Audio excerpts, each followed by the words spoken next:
के ॿुधाईंदो हलां त कंबर ज़िले हेडक्वार्टर में आइस फैक्ट्री मालकान यूनियन के असर असूर ते कंबर शहर में बर्फ जा रेट हथरादू महांगा करे छॾिया आहिनि। बिजली जो लोड शेडिंग जो जवाब ॾियणु आहे। के इहो बि मां ॿुधाईंदो हलां त कंबर ज़िले हेडक्वार्टर में काफ़ी आइस फैक्ट्रियूं जेके आहिनि से सोलर सिस्टम ते हली रहियूं आहिनि। पोइ बि हू बिजली जो जवाब ॾियणु आहे। बर्फ जा ॻरा रेट कया अथनि। अचो त वधीक शहरनि सां ॻाल्हि ॿोल कयूं त उन्हनि जो छा चवणु आहे इन बारे में। अफ़सोस आहे असांजे डीसी कंबर ते जंहिं हिन वक़्त ताईं को बि अहिड़ो नोटिस न वरितो आहे त शहर जी सूरत हाल छा थी गुज़रे। 52 सेंटीग्रेड थो हले। बर्फ जो एॾो वॾो असां वटि फुक़तान थी वियो आहे जो असांजी पूरत नथी थिए। हिकिड़ो केन आहे जेको वॾो 400 रुपए ते मिलंदो हो, उहो हिन वक़्तु केन जेको अॾनि वारनि वटि थो पहुचे उन मां कम से कम हू 2000 खां 2200 रुपया था कढनि। पर हितां जी इंतज़ामिया खे का बि अख चुरान कोन थी थिए त माण्हू धारनि या जानवर धारनि। 52 सेंटीग्रेड आहे।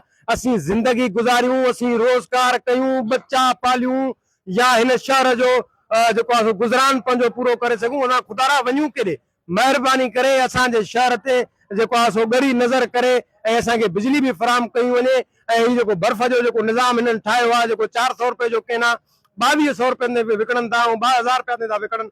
महिरबानी करे इन्हनि रेटनि ते नज़र करे असां ग़रीबनि जो तदारक कंदे वञूं। हथरादू जेको बर्फ जी जेको आहे सो त खोट करे महांगा रेट ॾिना था वञनि। इन जो वॾे में वॾो रीज़न आहे बिजली जी खोट, बिजली जो न हुजणु। हाणे असांजो जेको सेपको जो निज़ाम आहे उहो एतिरो त मतिलबु जेको आहे नाकाज़ ऐं एतिरो त फेल थी चुको आहे जो हिकिड़े नंढड़े तूफ़ान अचण सां असांजे जेको आहे वॾा वॾा जेके ट्रांसफार्मर पोल जेके किरी था पवनि ऐं शहरनि ताईं बिजली नथी पहुचे। त पोइ अगरि बिजली न पहुचंदी, बर्फ़ न ॼमंदी त उहा बर्फ़ पंहिंजे रेट खां 4 गुना मथे थींदी। ऐं जेके वरी मुनाफ़ेखोर जिन जिन जेको आहे कारखाननि वारनि इन्वेस्टमेंट कई आहे, सोलर प्लांट हणाया आहिनि, त उहे हिन टाइम मुनाफ़ेखोरी करे पंहिंजा हथरादू रेट हणी 400-800 वारो केन 2-2.5 हज़ार शहरनि खे फराहम था कनि। त असांजी इहा ई अपील आहे त बराए महिरबानी करे शहर जी बिजली बहाल कई वञे त जीअं शहर में जेके ॿिया मसइला आहिनि, जीअं बर्फ़ जो मसइलो आहे, ॿिया मसइला जेके आहिनि इहे हल थी सघनि। पहिरियां जेको हे बर्फ़ जो हथरादू रेट वग़ैरह हिन असांजे ज़िले कंबर शहजादकोट ज़िले हेडक्वार्टर में जेको इहे मुक़ररु कया विया आहिनि।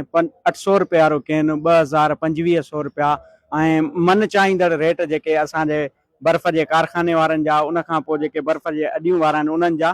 त इन जी सभ खां जेका मेन वजह आहे उहा इहा आहे त हिन शहर जे अंदरि बिजली जो बहिरान ऐं बिजली जेको ईअं लॻी पई आहे जिसकी लाठी उसका ज़ोर। बिजली जे हिन बहिरान जी वजह सां तारूं कमज़ोर हुजण जे करे रोज़ाना जी बुनियाद ते तव्हां ॾिठा त अमवात बि थियनि पिया, माण्हू बि मरनि पिया, पर कंहिं जे बि कन ते जूं न पई रींगे। शहरनि जी ॻाल्हि ॿोल ॿुधी ऐं उन्हनि जो चवणु आहे त हथरादू रेटनि खे कंट्रोल में आणे शहरनि खे रिलीफ फराहम कयो वञे। कैमरामैन अब्दुल कादिर चांडिया सां गॾु BTV न्यूज़ ख़ालिद हुसैन चांडियो कंबर।